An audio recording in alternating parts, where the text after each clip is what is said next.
여러분들 그런 말 혹시 들어보셨는지 모르겠어요. 40세가 넘으면 자기 얼굴에 책임을 져야 한다라고 하는 말.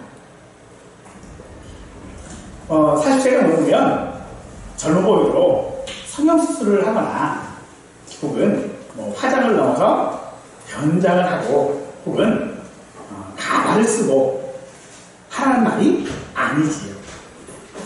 이 말을 우리가 조금 이해하기 쉽게 비속어로 이야기를 하자면 생긴 대로 놀아라 라고 하는 말이죠.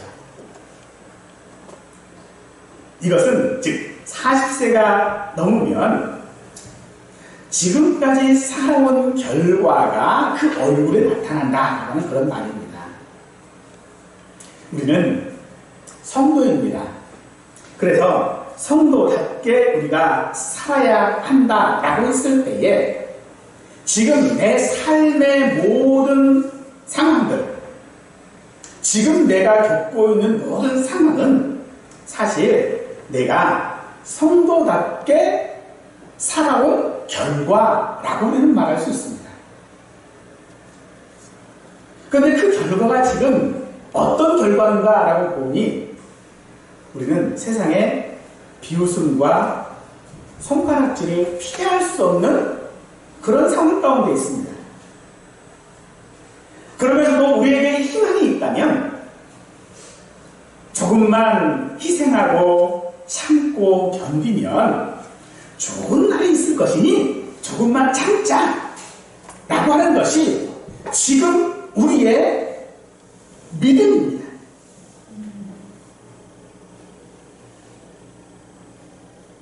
그래서 우리는 먹고 입고 사는 것에 걱정을 해도 내 믿음의 현재 상황, 내 믿음의 결국에 대해서는 걱정을 하지 않습니다. 또 믿음에 대한 걱정, 조금 더 다른 말로 하자면 구원 받았느냐 받지 않았느냐의 문제에 대하여져서 우리는 걱정할 필요가 없다. 또 그래야 한다라고 우리는 잊고 있습니다. 오늘 설교 제목 믿음으로 근심하지 않는 성도의 삶은 믿음이 있으니까 근심하지 않는 것이 아니라 먹고 사는 문제로 근심하지 말고 우리의 믿음 없음에 근심하라 라고 하는 것을 말하는 것입니다. 오늘도 이 제목을 따라 말씀을 경청하실 수 있기를 바랍니다. 빌립보 교회는 로마의 감옥에 있는 바울을 돕기 위해 헌금과 함께 에바브로 디도를 보냈습니다. 그러나 에바브로 디도는 헌금을 전달하고 바울을 돕던 중에 심각한 병에 걸리게 되었고 빌립보 교회가 이 소식을 듣고 걱정하고 있다라고 하는 소식을 또한 에바브로 디도가 듣음으로 말미암아 에바브로 디도 역시 근심하게 되었고 바울은 그로 말미암아 치료된 에바브로 디도를 빌립보 교회로 돌려보내며 디모데를 곧 자신을 대신하여 보내겠다라고 합니다. 아마도 이 빌립보서는 이 에바브로 디도에 의해서 전달됐을 것이다 라고 하는 것이 일반적인 의견입니다. 바울은 로마 감옥에 가택연금 형식으로 로마 황제의 판결을 기다리고 있는 중입니다. 그 때문에 자신의 판결 결과와 함께 디모데를 보낼 것이고 자신도 석방될 것을 확신하고 있으면서 먼저 보낼 디모데와 다시 돌아갈 에바브로 디도에 대한 이야기가 오늘 본문이지요. 디모데를 보내는 이유에 대하여서는 빌립보 교회의 사정, 즉 어떤 문제 혹은 어떤 갈등을 해결함으로써 안위를 받기 위함이다 라고 말하고 있습니다. 빌보 교회가 처한 상황이 구체적으로 무엇인지는 우리는 잘 알 수 없으나 21절에 보면 그들이 다 자기 일을 구하고 그리스도 예수의 일을 구하지 아니했다라고 하는 것으로 보아 일상적인 신앙생활과 연관되어 있음을 우리가 짐작할 수 있고 또 이 문제는 단순한 문제가 아니라는 것도 우리는 알 수 있습니다. 그리고 나서 바울은 에바브라 디도를 기쁨으로 영접하라라고 말하고 있습니다. 그는 빌보 교회의 헌금을 바울에게 전달하는 역할만을 위하여 보내진 것이 아니었습니다. 그는 감옥에 있는 바울을 수종 들기 위해 보내졌습니다. 그래서 에바브라 디도는 바울 곁에 꼭 필요한 사람이었죠. 그런 그를 바울은 다시 돌려보내기로 합니다. 빌보 교회가 에바브라 디도를 걱정하고 에바브라 디도 역시도 빌보 교회를 걱정하고 있을 뿐 아니라 바울 자신도 그 일로 인하여 근심하고 있기 때문이다 라고 말하고 있습니다. 바울은 디모데와 그리고 에바브라 디도를 빌보 교회에 보냄으로써 자신의 근심을 덜려야 한다라고 말하고 있죠. 그러면 우리는 어떻게 예수님을 믿는 사람으로 합당하게 근심할 수 있을 것인지 이 시간 함께 깨달을 수 있기를 원합니다. 바울은 자신의 재판 결과와 함께 디모데를 빌보 교회에 보내기를 원했습니다. 20절에서 너희 사정을 진실히 생각할 자가 이 밖에 내게 없기 때문이라고 그 이유를 말하고 있으면서 빌보 교회의 사정이란 형편 혹은 상황으로서 21절은 그들이 다 자기 일을 구하고 그리스도 예수의 일을 구하지 아니한 것이다 라고 말하고 있지요. 즉 이 말은 어떤 상황에서 어떤 결정을 하는 데 있어서 그들이 성도로서 우선되어져야 하는 것이 우선되지 않고 자기 입장에서 결정했다라고 하는 말입니다. 보통의 경우 사람들은 언제나 어떤 결정을 할 때에 자기 이익을 우선으로 하여 결정하는 것이 당연하겠지요. 그러나 빌보 교회가 자기 이익이라고 말하고 있는 것은 빌보서 2장 3절에 보면 다툼과 허영이라고 말하고 있습니다. 성도라고 하는 이유로 동료들의 비웃음을 살까봐 우리 자신을 과장하지 말아야 합니다. 또 우리는 성도라고 하는 것을 주목받을까봐 두려워하지도 우리는 말아야 합니다. 보통 사람들이 하는 것처럼 자신의 이해관계가 걸리면 시련을 따라 타협을 시도하는 것이 마땅하겠지요. 그런데 빌보 교회가 지금 말하고 있는 자기 일이라고 하는 것은 자기 이익을 구했다라고 하는 말인데 도대체 그들이 이익을 구하는 것이 무엇인가 알았더니 다툼과 허영이었다라는 것입니다. 사실 코로나로 인하여서 국가가 교회를 통제했을 때에 우리 교회를 포함해서 대부분의 교회들은 그 통제에 따랐습니다. 그 통제에 따른 이유는 간단합니다. 통제를 따르지 않았을 때의 이익보다 통제를 따랐을 때의 이익이 더 컸기 때문이겠지요. 하지만 그것을 우리가 신앙적으로 바라본다면 과연 옳은 것이었을까요? 하나님 앞에 오늘 우리가 우리의 이익을 위하여 결정한 일들, 그것이 과연 하나님 앞에 옳은 것이었는지 우리는 참 생각하기가, 결정하기가 어렵습니다. 그럼 어떻게 해야 할까요? 국가의 통제에 반대해서 싸워야 할까요?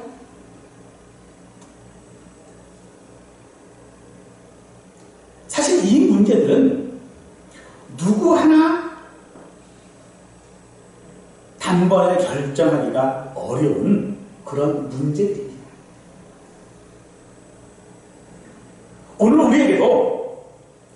결정을 했을 때 그것이 내 이익을 위한 것인지 그리스도의 이익을 위한 것인지, 즉 믿음에 의하여 내가 결정할 일인지 아니면 내 실효를 따라서 결정한 일인지 사실 우리가 판단하기가 굉장히 어렵습니다.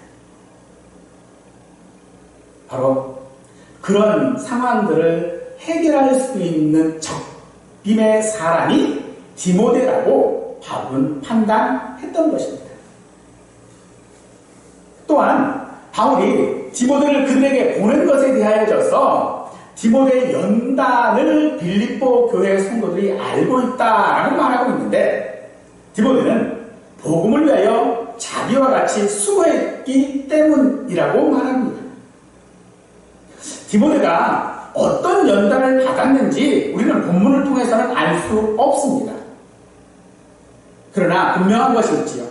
그러나 그가 연단을 받은 이유인 것은 자기 이익이 아닌 복음을 위한 어떤 결정을 따랐기 때문이다 라고 한다는 것입니다. 성도의 삶이 세상에서 예수님의 다스리는 삶으로 나타나야 하는 것이죠. 그것이 바울과 디모데의 연단이었습니다. 내 이익이 아니라 복음이 나타날 수 있도록 결정하는 것, 그것이 연단이라는 겁니다. 바울은 지금 로마 감옥에서 로마 황제의 판결을 기다리고 있습니다. 그럼에도 로마 황제는 바울의 삶을 통제하는 자가 아닙니다. 이것이 우리 성도들의 삶의 특징이어야 합니다. 성도의 삶이 세상에서 어떤 것들을 결정할 때에, 특히 바울이 오늘 지금 하나님의 결정이 로마 황제의 결정을 좌우하고 있음을 고백하고 있는 것이죠. 하나님의 뜻이 만물을 다스린다라고 하는 것을 우리는 잊지 말아야 합니다. 하나님은 공문을 여실 수도 있고 통치자의 마음을 바꾸실 수도 있고, 하나님께서는 하실 수 없는 일이 하나도 없습니다. 그러므로 우리가 어떤 결정을 함에 있어서 가장 중요한 것은 하나님의 뜻이어야 하는 것입니다.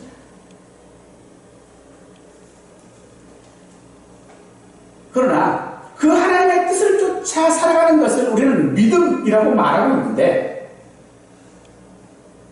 사단은 우리에게 믿음으로만 세상을 살지 못한다라고 유혹합니다. 하나님께서는 성도에게 요구하시는 그 삶의 방식은 자기 일로 대표되어지는 그 다스림을 받는 자가 아니라 그리스도 예수의 일이 되어지는 하나님의 다스림을 받는 것이어야 한다라고 말하는 것입니다. 바울이 디모데와 에바브로 디도를 보내기로 한 것도 자기 이익 때문이 아니었습니다.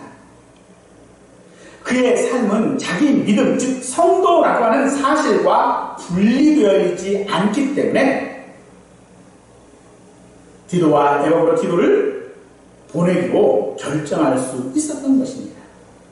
따라서 성도의 삶에서 어떤 결정은 그 믿음과 결코 분리되지 않는다는 것입니다. 사실 19절에서 바울은 디모데를 보냄으로써 안위를 받으려 한다라고 말하고 있지요. 디모데가 빌립보 교회의 그 어떤 문제들을 해결하면 안심된다, 즉 근심이 사라질 것이기 때문이다 라고 말하는 것이죠. 하지만 바울은 디모데를 자기가 보낸다라고 말하고 있지 않습니다. 19절에서 디모데를 속히 너희에게 보내기를 주 안에서 바란다라고 말하고 있습니다. 보내고 싶습니다. 빨리 디모데를 보내면 틀림없이 디모데가 그 빌립보 교회에 있는 그 문제를 해결할 것이고, 해결함으로 말미암아 자기의 근심이 사라질 것이다. 그런데 그것은 내가 주 안에서 하나님께서 그렇게 해주실 것을 바라고 있다는 것입니다. 단지 하나님께서 그렇게 해주실 것을 기대하고 있는 것만은 아닙니다. 자신의 생살 여탈권이 로마 황제에게 있지 않고 주님께 있다라고 하는 고백인 것입니다. 삶이 믿음과 분리될 수 없다라고 하는 것은 오직 믿음으로 말미암아 성도가 세상을 살아갈 수 있다라고 하는 것을 말하는 것입니다. 우리가 믿음으로 세상을 살아가야 된다라고 하는 것은 믿음으로만 살 수 있다라고 하는 말은 세상의 지배가 아니라 하나님의 다스림을 받는 자로 산다라고 하는 말이라는 겁니다. 그리고 이 말은요, 우리에게 세상들이 아니라 어떤 결정들을 할 때에 그것이 내 이익이 아니라 그리스도의 이익을 위하여 결정할 수 있다라고 말하는 것입니다. 바울은 에바브로 디도에 대하여서 25절에서 그는 나의 형제요 함께 수고하고 함께 군사된 자요 너희 사자로 내게 쓸 것을 돕는 자라고 그에 대해 말하고 있지. 그런 에바브로 디도를 다시 돌려보내는 것은 갇혀있는 자신으로서는 결코 쉬운 결정이 아닙니다.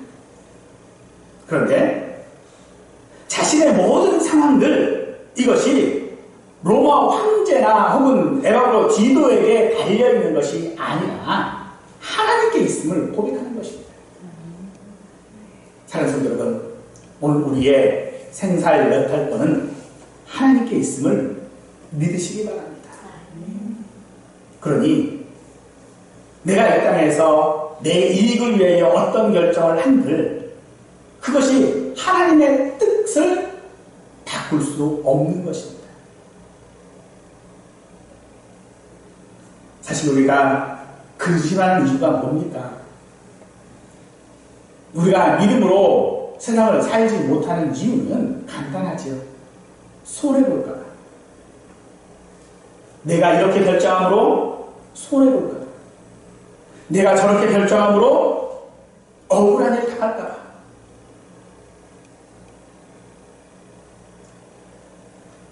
그래서 우리는 마땅히 결정해야 할 그 결정들을 하지 못하는 것입니다. 그러면서도 우리는 이 손해볼까봐, 죽을까봐 주인과 상관없이 혼자서 결정을 내리는 경우들이 더 많습니다. 나 혼자 내리는 그 결정들은 단순한 세상 상식의 관점에서 모든 일들을 바라보고 있기 때문일 것입니다. 그러나 주님께서는 우리에게 누가복음 12장 29절에서 말씀하십니다. 너희는 무엇을 먹을까 무엇을 마실까 하여 구하지 말며 근심하지 말라. 이 말씀은 세상 사람들이 구하는 것이 하나님께서는 그런 것들이 우리에게 있어야 하는 것을 잘 아신다. 그러니 주님께 맡겨 놓으면 된다라고 한다는 것입니다. 단순히 먹을 것과 입을 것에 대해 근심하지 말라라고 하는 것이 아니라 정말로 우리가 우선해야 할 것이 무엇인지에 관하여 말씀하시는 것입니다. 또한 이 말씀은요, 우리에게 될 대로 되라 라고 하는 것이 아닙니다. 하나님의 뜻이면 안 될 일도 된다 라는 것을 말하는 것이 아닙니다. 사실 될 대로 되라 라고 하는 것은요, 하나님께 맡기는 게 아닙니다. 그것은요, 하나님의 다스림을 받는 것이 아닙니다. 우리가 무엇을 먹을까, 무엇을 마실까 근심하지 않는다라는 것은 내가 하나님의 그 다스림 때문에 말미암아 어떤 결정을 하고 어떤 것을 따른다 할지라도 그것이 하나님의 뜻이라는 그들이 하나님 앞에 근심되지 않는다라는 말이라는 것이죠. 바울이 디모데보다 먼저 빌보 교회로 보낸 이는 빌보 교회가 헌금과 함께 자신을 돕기 위해 보낸 에바브로 디도였었죠. 그는 바울에게 매우 유용한 사람입니다. 감옥에 갇혀있는 자신의 손과 발이 되어주었습니다. 그런데 그런 그가 병들었어요. 혹자는 그 병이 향수병이라고도 하지만 죽을 수도 있는 심각한 병이었다는 것이죠. 그런 에바브로 디도의 병으로 말미암아 빌보 교회가 근심합니다. 에바브로 디도도 근심하죠. 그러나 그들이 하는 근심은 그 병이 있고 없고에 대한 근심이 아니었습니다. 26절은 그가 너희 무리를 간절히 사모하고 자기 병든 것을 너희가 들은 줄을 알고 심히 근심했다라고 말합니다. 이 상황을 조금 엉뚱하게 좀 표현해보자면요, 적반하장이에요. 지금 누가 누구를 걱정합니까? 지금 에바브로 디도가 빌보 교회를 걱정을 됩니까? 지금 자기가 죽게 생겼는데 영화의 한 대사처럼 너나 잘하세요. 아닐까요? 우리 속담에 그런 말이 있어요. 남의 연명이 내 거꾸로만 못하다. 정말로 그런, 그게 우리의 삶의 모든 것들이거든요. 그런데 지금 빌보 교회나 에바브로 디도나 바울이나 지금 근심하고 있는데 그 근심이 자기 중심이 아니라는 거예요.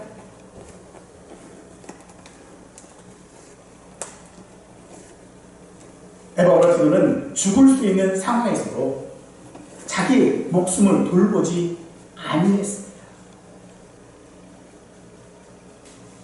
이 말씀은 그가 간절히, 그러니까 병든 중에 그 중한 상태에서 빌립보로 돌아가기를 원했다는 겁니다. 지금 자기가 병들었어요.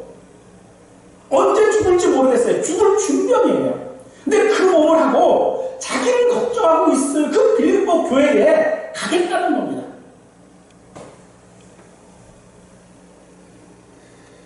뭐 이런 미련한 사람이 다 있을까요? 근데 더 근심되어지는 것은요, 바울입니다. 바울이 어떤 사람입니까? 바울의 손수건만 만져도요, 병이 낫는 기적을 행하는 사람이 바울이었거든요. 죽은 사람도 살려냈던 사람이 바울 아니겠습니까? 그런데 그가 에바브로 디도의 병을 못 고쳐요. 사람을 가장 절망하게 만드는 것은 사실 어떤 문제도 있었을 때에 자기가 아무것도 할 수 없다는 것을 깨달을 때 절망하게 되지. 지금 바울이 하는 근심이 그런 근심인가? 아닌 것입니다. 자기에게 꼭 필요한 이 에바브로 디도가 병들어 죽게 되어 상황에서도 그를 고치지 못하는 자기에 대한 근심이 아니었다는 것이. 에바브로 디도 역시도 마찬가지였습니다. 그는 자기의 모든 그 근심거리들을 해결함에 있어서 세상이 말하는 것처럼, 야, 나한테만 맡겨, 내가 책임질게, 그런 게 아니었습니다. 세상은 말합니다. 야, 우리가 의지할 데가 어딨냐, 그냥 서로서로 의지하고 믿어주고 밀어주고 또 격려해주고 그렇게 함으로써 우리 문제는 그냥 해결할 수 있지 않겠느냐.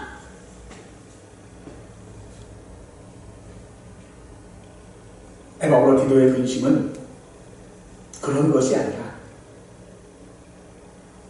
하나님께 자기의 생명을 맡긴 것이었습니다.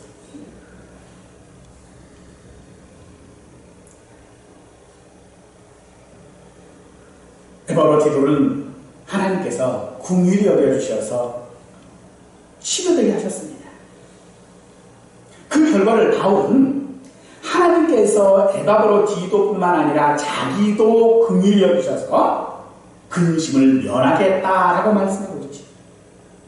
먹을 것, 입을 것 때문에 근심한다고 해서 사랑하는 성도는 내가 형편없는 성도라고 생각하지 마십시오.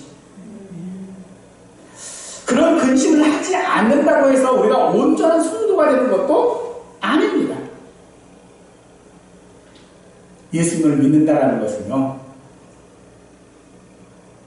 예수님의 그 다스림을 받는 삶이 근심이 없다라고 하는 말이 결코 아닙니다. 바울은 내게 사는 것이 그리스도니 죽는 것도 유익하다라고 하는 사람이었습니다. 그럼 그가 지금 근심하고 있지. 그가 근심하는 것은요, 그 문제에 대한 해결 방법이 없어서가 아니라 지금 그가 하나님을 신뢰하고 하나님을 믿고 있기 때문인 것입니다. 하나님께서는 자기를 긍휼히 여겨 그 근심 위에 근심을 면하게 하실 것을 바울이 지금 확신하고 있는 것입니다. 자기가 에바브로 디도의 병을 고치는 것이 아니라 하나님께서 고친다라는 것을 확신하고 있습니다.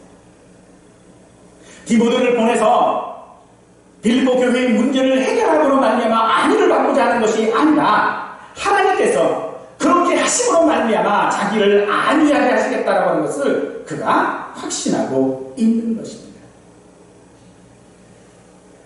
요한복음 10장 1절 말씀에서 우리는 바울이 근심을 면한 이유를 알 수 있습니다. 너희는 마음에 근심하지 말라. 하나님을 믿으니 또 나를 믿어라. 바울은 하나님을 믿었기 때문에 근심하지 않았던 것입니다.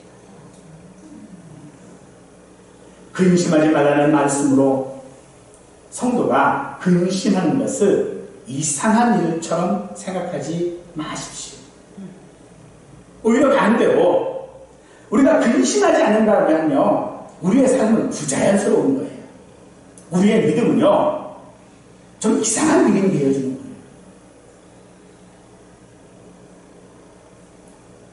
비빌 언덕이 없고 의지할 것이 없어서 별도로 대낮식의 믿음을 말하는 것이 아닙니다. 이는 우리가 먼저 해야 할 것을 하라라고 하는 그런 말입니다. 우리는 분명히 믿습니다. 우리의 삶에 기적적인 일들이 있음을 우리는 분명히 믿고 있죠. 그렇다고 해서 우리가 필요할 때마다 기적적인 일들이 일어나는 것은 결코 아닙니다. 우리의 삶의 그 필요에 따라서 일어나는 여러 모든 일들은요, 오직 하나님의 섭리에 달려 있습니다. 내가 믿고 있고 또 금식기도도 했고 누군가가 나를 위해 기도하고 있으니 기적이 일어난다라고 하는 믿음은 근심하지 말라라고 하는 예수님의 말씀을 사실은 부정하는 겁니다. 왜냐하면 내가 해야 되는 것은 그 기적을 위하여 어떤 일을 하는 것이 아니기 때문에 그렇습니다. 내가 해야 할 일은 내가 가지고 있는 이 문제를 해결하기 위하여 내가 무엇을 먼저 해야 하느냐라고 하는 것 때에 하나님께 그 문제를 맡기는 것이 먼저야 한다는 것입니다. 지난주에 우리가 묵상한 말씀 가운데 사무엘 7장이 있었지요. 그 7장이 어떤 내용이냐면 다윗이 자신의 궁정과 성막을 비교하면서 근심한 내용이에요. 자기는 화려하고 좋은 그런 궁정이 있는데 하나님의 처소는 천막이에요, 지금. 그러니까 그게 너무 마음 아픈 거죠. 그래서 그 천막이 아닌 성전을 짓겠다라고 결심을 합니다. 그리고 계획을 세워요.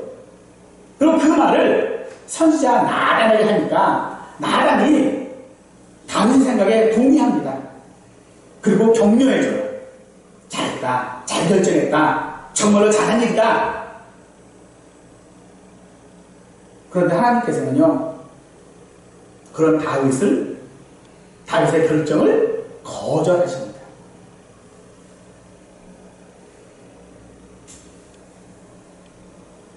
정말로 좋은 일 아닐까요? 그런데 왜 하나님 그것을 거절하실까요? 우리가 근심해야 되는 것이 거기에 있습니다. 다윗은 그 하나님의 결정을 받아야 됩니다. 내가 아니라 솔로몬이 지켰다. 그걸 받아들여요. 그러면서 그는 고백합니다. 하나님이 나를 긍휼히 여기셔서 내게 은혜를 베풀어주셨다. 이와 같은 근심이 바로 성도다운 근심인 줄 믿으시기 바랍니다. 내가 무엇을 하는 것이 아닙니다. 하나님께서 나에게 해주시는 것입니다. 왜요? 나를 긍휼히 여기시기 때문에. 그것을 받아들이는 것, 그것이 우리가 해야 될 근심인 줄 믿으시기 바랍니다. 오늘 말씀은 우리에게 어떤 상황에서도 근심하지 말라는 것이 아니라 성도답게 근심하라 라고 하는 것입니다.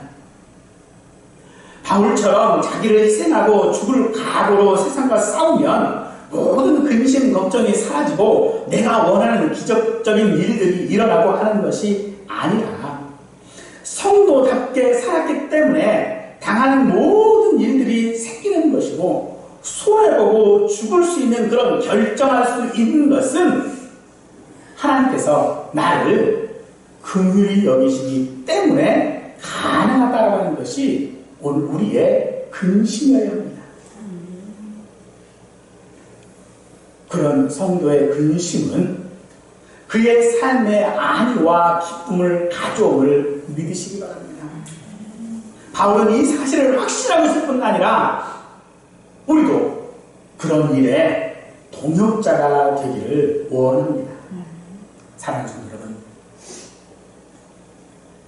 하나님의 뜻대로 하는 근심이 우리에게 있기를 원합니다. 먹고 사는 문제로 근심하지 마십시오. 그것은 이미 하나님께서 우리에게 있어야 될 일들을 너무나도 잘 알고 계십니다. 그러면 믿음만 가지고 살아가야 됩니까? 아니에요. 먼저 그 나라와 의를 구하는 것이 어떤 것입니까? 그거는요, 내가 하나님의 다스림을 받으며 살아가는 방법입니다. 기도만 하라는 말씀이 아닙니다. 믿기만 하면 다 된다라고 하는 말씀도 아니라는 것입니다. 하나님께서는 우리에게 빌립보서 2장 17절에서 나를 긍휼히 여기사 내 근심 외에 근심을 면하게 하셨느니라 라고 말씀하십니다. 과연 우리가 생각하는 신앙의 어떤 수준이 되면 우리가 근심하지 않을까요? 우리가 열심히 살면, 그래서 부자가 되면 근심 없는 세상에서 살 수 있을까요? 지구온난화와 공해 문제, 핵전쟁과 같은 문제들을 해결하면 근심이 사라질까요? 우리의 근심은 하나님께서만 면하게 하실 줄 믿으시기 바랍니다. 하나님은 우리 성도들의 상황을 외면하지 않으십니다. 힘써서 성도로 살려고 하는 그 노력에 긍휼과 은혜를 베푸십니다. 그리고 그 길을 가도록 붙드시고 책임져 주시는 분이 우리 하나님입니다. 우리 하나님은 그런 우리의 몸에 있는 모든 병들뿐만 아니라 마음의 근심도 고쳐주시는 하나님이신 줄 믿으시기 바랍니다. 우리가 아는 근심은 잠언 15장 13절 말씀해 보니 마음의 근심은 심령을 상하게 한다라고 했고 17장 22절에서는요 심령의 근심은 뼈를 마르게 한다라고 말하고 있습니다. 세상에서 먹고 마시는 우리의 근심은 우리의 심령을 상하게 하고 뼈를 마르게 할 뿐이겠지만 지금 우리가 하는 근심은 하나님의 뜻대로 하는 근심인 줄 믿으시고 그 뜻대로 하는 근심에는 결코 후회할 것이 없습니다. 사랑하는 성도 여러분, 우리의 삶에 하나님의 긍휼하심이 있기를 간절히 원합니다. 세상이 살려고 발버둥치는 우리를 불쌍하게 여기지 않기를 원합니다. 오히려 하나님께서 살려고 발버둥치고 조금의 이익 때문에 배반하고 다툼과 허용으로 우리 자신들을 포장하면서도 조금 더 그 믿음으로 말미암아 앞으로 나가지 못하는 우리를 불쌍히 여겨 봐주시기를 원합니다. 연약하고 부족하고 그저 근심에 근심만 하고 있을 우리들의 삶에 하나님이 긍휼하심이 있기를 원합니다. 그 긍휼하심을 바라보십시오. 그 긍휼하심을 받아들이십시오. 그러면 주님은 우리의 근심 외 근심을 면하게 하실 줄로 믿습니다. 성도답게 세상의 근심이 아닌 하나님의 뜻대로 근심할 수 있는 우리 모두가 되기를 간절히 축원하겠습니다.